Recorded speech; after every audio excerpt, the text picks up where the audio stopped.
नाबालिका को गर्भवती करने अभियोग में चांदावाली थाना रे वृद्ध अटक। भद्रक जिला चांदवाली थाना अधीनस्थ तेंतुलडीह पंचायत ठोकरा ग्राम में जड़े नाबालिका को गर्भवती करने अभियोग में चांदवाली थाना रे वृद्ध अटक। से गाँव नाबालिकार अभियोग अनुଯାयी ठोकरा गाँव देवेंद्र नायक नाबालिका को दुष्कर्म पर गर्भवती कराइथिले बोली चांदवाली थाना रे अभियोग होइछि। नाबालिकार देह असुस्थ हेबारु तांको मेडिकल निया जायतिला परे डाक्टर परीक्षा पर रिपोर्ट जना पड़छि। या नहीं नाबालिकार परिवार पक्षरु थाना रे अभियोग करछि। नाबालिकार अभियोग रे दुष्कर्मकारी वृद्ध को चांदवाली गोष्ठी स्वास्थ्य केन्द्र रे डाक्तरी माइना करा जायछि। घटना रे चांदवाली पुलिस तदंत आरंभ करछि। चांदवाली रु विपिन दास को रिपोर्ट लिव लाइव ओडिया। मो झील जाकि रोला रहा भितर सी नहीं बाप कतर शोची माइंड वाश करी कौन कर औषध कर शुई आज झीर ये अवस्था।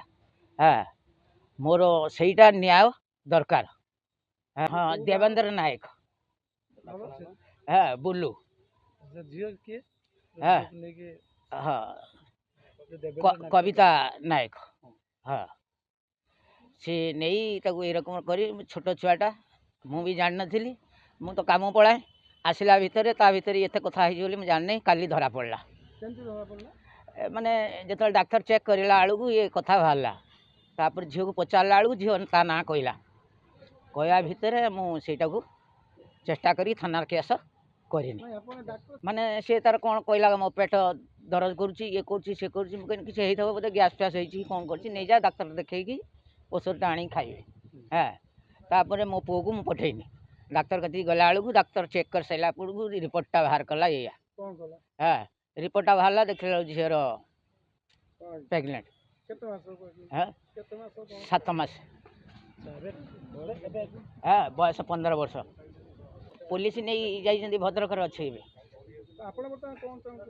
मोर केस करवा दरकार आउ मोर तादर समाधान मोर दरकार। समाधान मान यार न्याय दरकार। हाँ बाप झींकर न्याय दवा दरकार माने शास्ति दंड दवा दरकार।